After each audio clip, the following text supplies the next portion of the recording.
Assalamualaikum dan salam sejahtera. Hari ini saya nak kongsikan tentang cara untuk membuat bumbung menggunakan 3ds Max. Okay, pertama sekali kita buat line. Okay, kat sini kita pilih end point and mid point. Okay, untuk grid point dengan grid line kita buang dulu.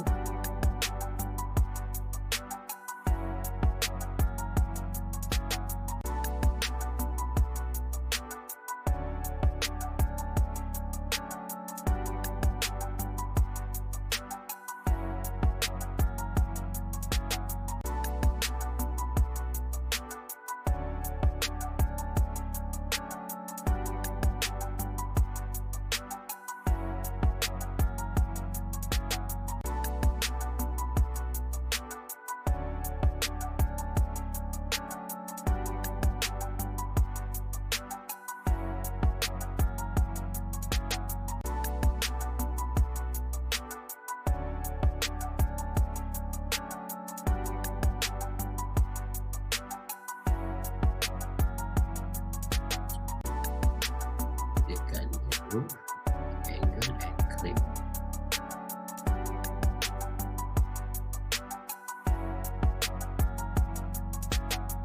Inilah cara mudah untuk membuat bumbung menggunakan 3ds Max.